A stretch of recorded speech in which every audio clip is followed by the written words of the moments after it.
je suis Luna, je sors de mes études d'art et j'ai un projet de BD. Bienvenue dans ce vlog où je vais vous montrer toutes les étapes de comment je fais pour compléter un dossier éditorial. Bon, la première case, je voulais faire un plan d'ensemble d'une maison, une maison pavillonnaire où on sent que c'est un peu la banlieue, mais une banlieue un peu chic. J'ai décidé de mettre ces personnages-là, ce pan de l'histoire-là, dans une maison pavillonnaire. Enfin bref, mais du coup, moi je fonctionne beaucoup par les photos. Si j'ai pas de photos d'exemple qui appuient toutes mes peintures, c'est pas très cohérent. Surtout que je ne suis pas architecte. Il me faut des photos, tout simplement, pour paraître la plus cohérente possible et réaliste, pour que la dystopie soit cohérente. Je me suis promenée sur Maps. Je sais que je pars trop loin. Je me perds dans des détails. Dobby. Non. Méchant Dobby.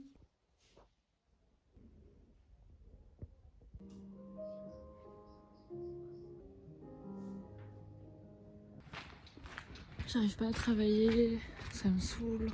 Du coup là je vais aller à la médiathèque. Voilà, je vais sortir, me changer les idées. Mon grand petit chat. Ah ouais, moi je savais pas, vous essayer finalement. Mais parce que t'avais la patience ou ça se situe où?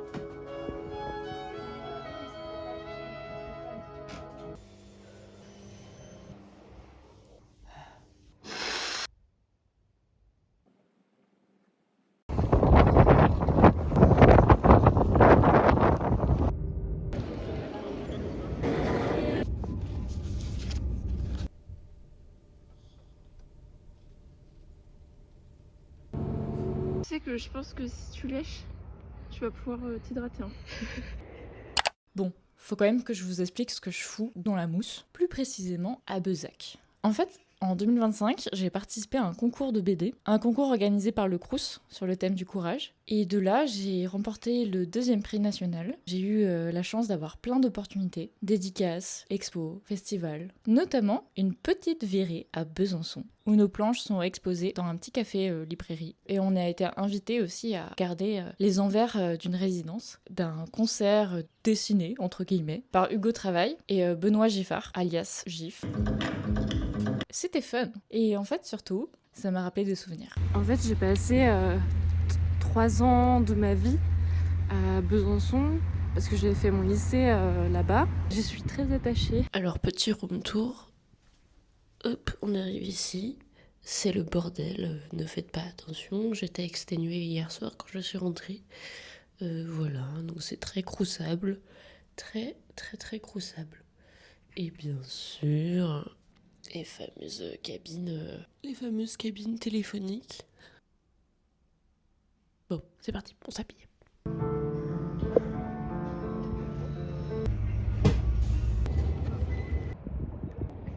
Là, je vais aller au FRAC. Il paraît que l'expo en ce moment est sympathique.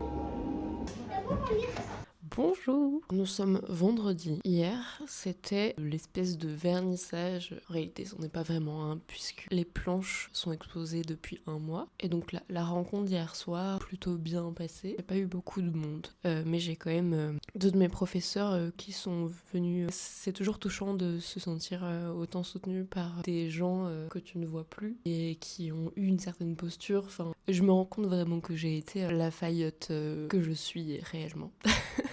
Le sujet des études, c'est un big deal, je trouve. Quand je me présente aux gens, je me rends compte à quel point tout de suite on pense que je viens des Beaux-Arts, que je viens d'Angoulême et tout, et je vois à quel point la fac est méprisée. Je sais pas si j'ai honte, je pense pas que j'ai honte, je pense que il y a un côté de moi où ça m'énerve profondément. Je suis en colère. Du mépris de classe en fait. Je vois bien dans toutes ces écoles à quel point quand je dis que je viens de la fac et que j'ai pas fait d'école privée, d'illustration ou des trucs comme ça, bah tout de suite les gens sont en mode ah bah non, ça va pas le faire. Et ça peut paraître logique que bah si t'as pas fait telle école, tu peux pas rentrer dans telle école. Mais en fait quand on est en art, beaucoup de choses se font par la pratique seule. En fait ça veut un peu rien dire de faire une école en art. Et donc ouais, je trouve ça vraiment dommage. Ça met en colère. Vous sentez la frustration là j'ai été refusée aux Beaux-Arts je sais pas combien de fois et tout. Bref.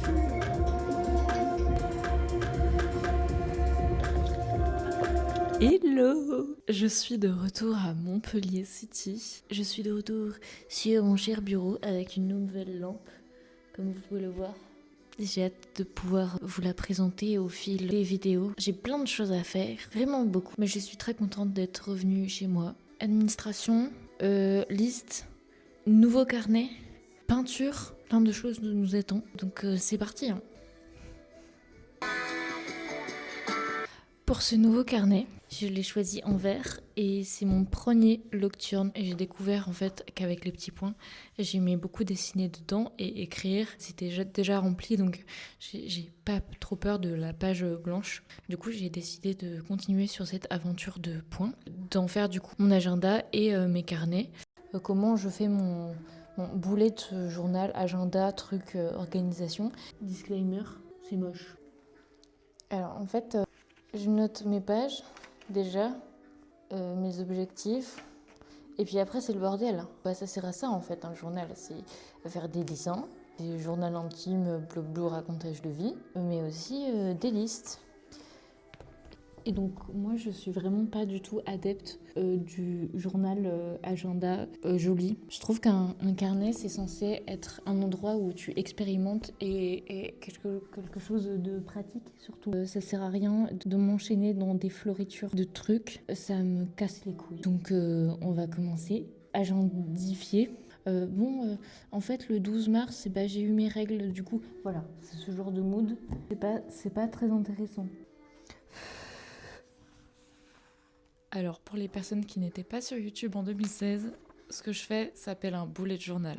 Mais je sais pas si j'assume complètement. Parce qu'en fait, concrètement, ce que je fais, c'est un agenda. Et quand on a personne qui nous dit ce qu'on doit faire et qu'on n'a pas de deadline, c'est indispensable d'avoir un agenda. Du coup, toutes les personnes qui ont un boulot bien corporate ou qui ont encore des études, qui regardent cette vidéo, peut-être vous allez pas trop comprendre. Moi, j'aime bien le papier, je trouve ça concret. Mais franchement, un Google Agenda, je suis sûre que ça fait le taf. Je pense que ça fonctionne tout aussi bien.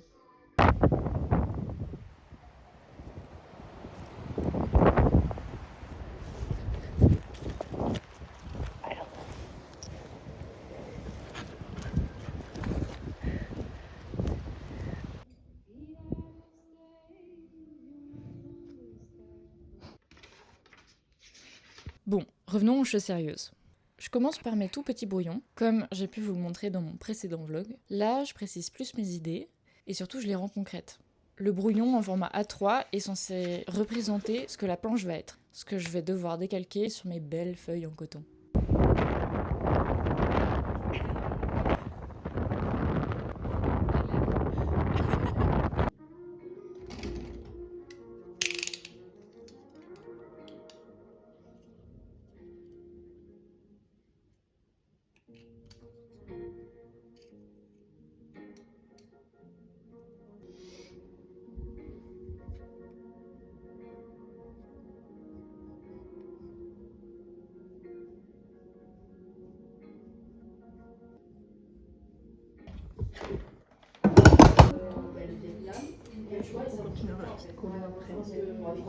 Mais j'aime bien.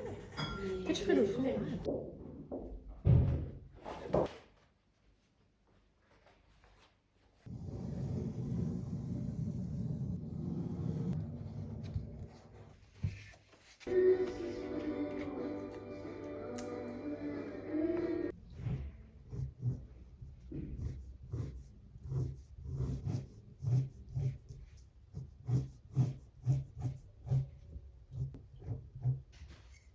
To voir what's in my bag.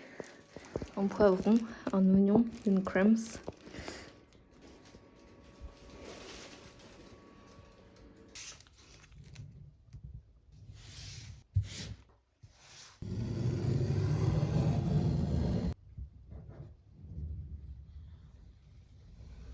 C'est pas son endroit préféré, mais par contre, le haut, à mon avis, y a pas de problème. Hein. Ça serait gonflé de sa part, sinon. C'est elle qui a initié. Après, je la connais pas. Hein. Oui, mais alors, je suis un peu. Je peux pas trop te dire le protocole parce que j'ai jamais.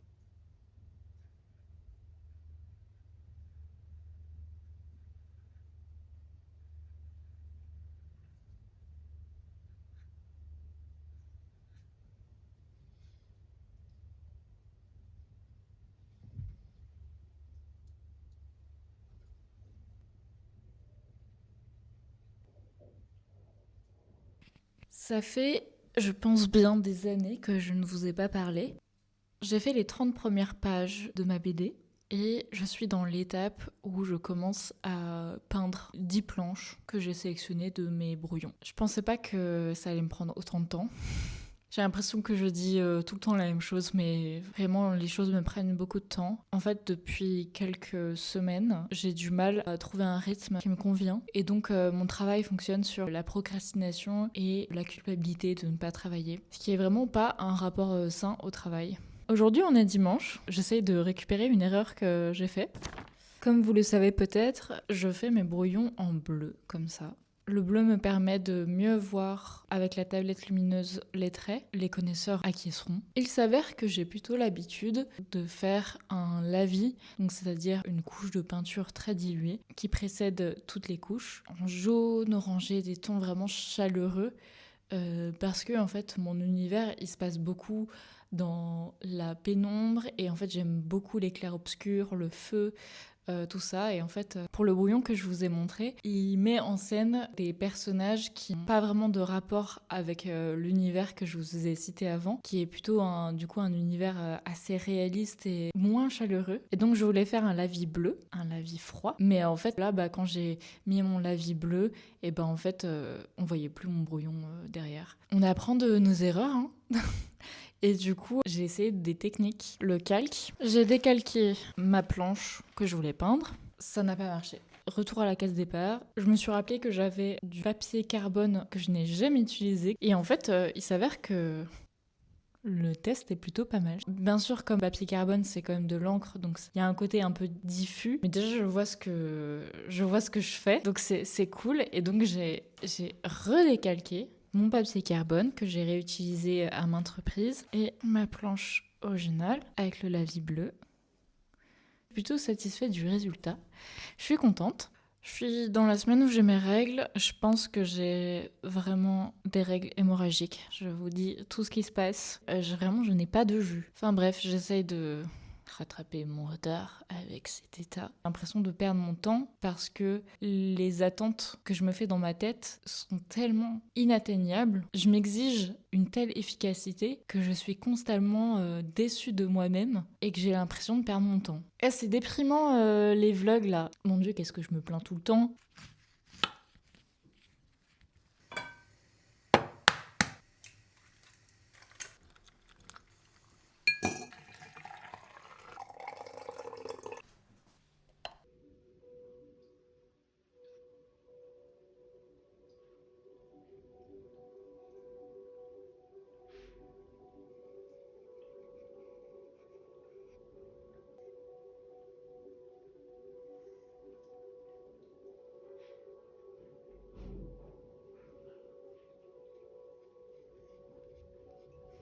Confiance qui est confortable, je trouve. Ouais, de fou.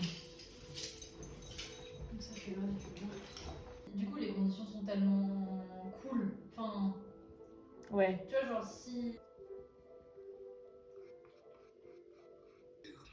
Une dent de 2,50 m à 3 mètres en possède environ 10 millions. Ces pores connectent l'environnement marin à la circulation sanguine. Et cette licorne va devenir un symbole et une source d'inspiration pour des...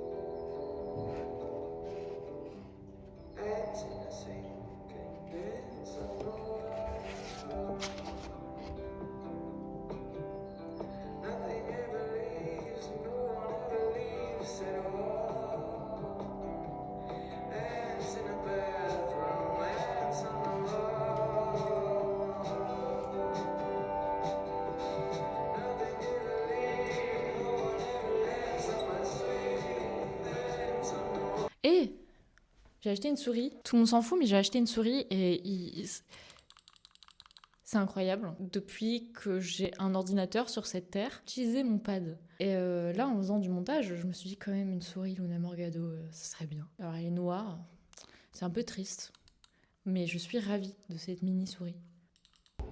Voilà. c'est l'amour. Ouais.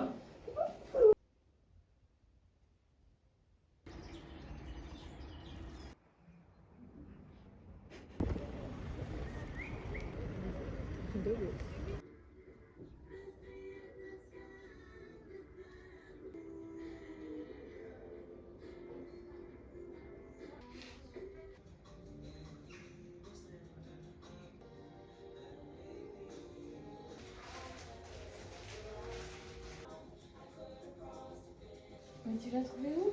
Tu l'as acheté? Non.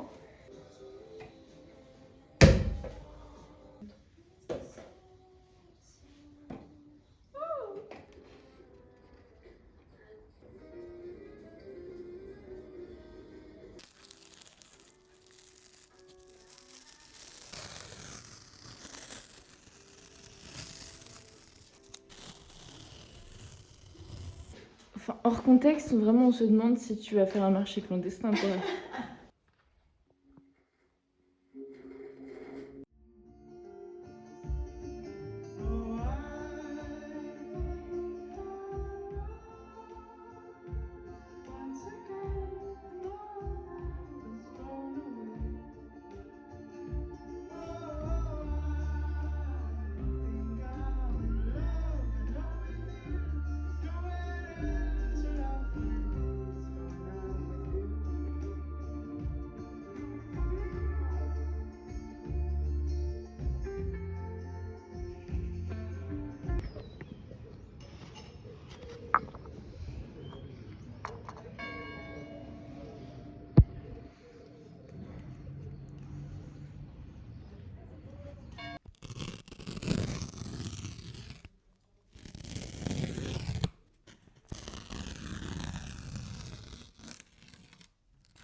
Hello.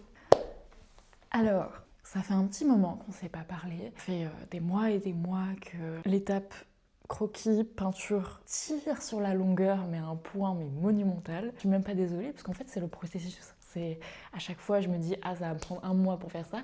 Ça prend 4 mois à faire, en fait. Et donc là, je viens de terminer mes 10 planches finaux. Sans les bulles. En réalité, c'est pas totalement fini. Je suis plutôt contente de moi. J'ai pas l'impression d'avoir fait trop en termes d'esthétique. C'est-à-dire que des fois, j'ai l'impression de tellement trop faire que ça pourrait desservir à la narration.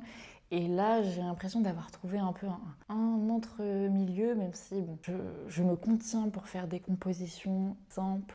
Donc là, je vais partir à la BU tout scanner, puis après, je vais tout cleaner sur Photoshop, rajouter les bulles. Je pense que je vais faire mes bulles en manuscrit. Je crois que ça va être trop compliqué pour moi de choisir une typo. Je préfère écrire. Il faut savoir que l'étape mettre des bulles, cleaner, mettre au manuscrit ou taper les textes dans les bulles, c'est un métier à part entière. Pas tous les BDistes font ça eux-mêmes. J'ai l'impression qu'il y a beaucoup de femmes BDistes qui font tout le travail, moins financées, moins de visibilité, donc encore plus multicasquette. Enfin, c'est un cercle vicieux. Enfin bref, je m'égare. Franchement, j'espère qu'on m'a pas oubliée. Le temps s'est tellement allongé dans cette étape que j'ai peur d'avoir fait comme un pied en arrière dans le monde de la BD parce qu'on m'a oubliée.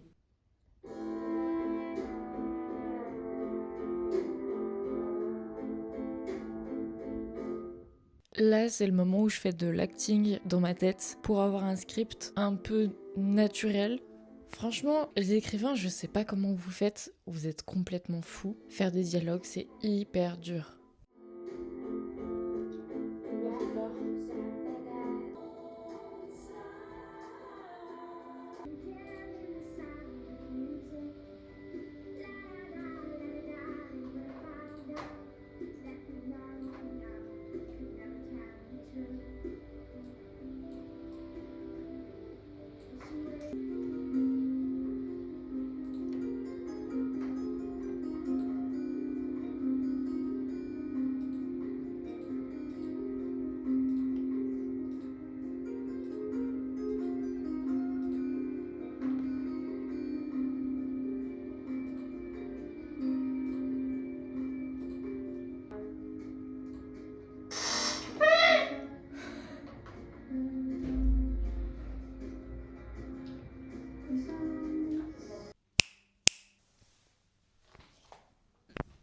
J'ai fini mon dossier éditorial. On va dire que ça fait bien 4 mois que je suis dessus. Sans compter tout ce que j'ai pu faire dans ma première version de mon dossier éditorial que j'ai envoyé en décembre.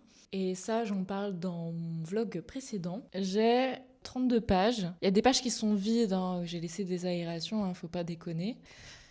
Voilà mon projet éditorial. Je regarde avant d'envoyer mon mail avec vous. Hein. Première de couverture potentielle, voilà, pour montrer le projet, de quoi ça va parler, etc. Le scénar qui est stock. Voilà, des choses pour les yeux, parce que c'est joli. Des planches à la gouache que j'ai pu faire. Des brouillons. Une gouache. Une petite mise en contexte. Et bim, les planches à la gouache avec les croquis. Et là, on passe à la gouache avec les bulles. D'autres planches en brouillon. La gouache avec les bulles. Voilà. Et voilà, pas de chichi. Hein, mon dossier, c'est déjà assez complet. Pas besoin de faire des fioritures et de dire merci d'avoir écouté, merci d'avoir lu jusqu'à la fin. On en a rien à foutre. On met mes coordonnées et voilà. Donc là, oula, vous êtes un petit peu bas, dis donc. Étape suivante, envoyer un mail. J'ai peur, j'ai hâte. J'étais en train de relire mon mail. Je l'ai envoyé à l'instant même. Pfiou. Je m'attends pas à avoir une réponse directe, mais je pense que d'ici 2 semaines, 3 semaines, si j'ai pas de réponse, je vais commencer à chercher d'autres maisons d'édition. J'ai un peu peur aussi que dans d'autres maisons d'édition, vu qu'on me connaisse pas, qu'en plus de me sentir pas très à l'aise, un peu ovni, qu'on me paye comme de la merde. Franchement, par rapport à ce sujet-là, j'accepte d'être payée comme de la merde. Mais si ça me permet de mettre un pied dans le monde de la BD, bah en fait j'accepte. Mais par contre, j'accepterai pas de sentir le moindre irrespect envers ce projet et envers ma légitimité à faire de la BD et à être édité. Laissez-moi passer, s'il vous plaît.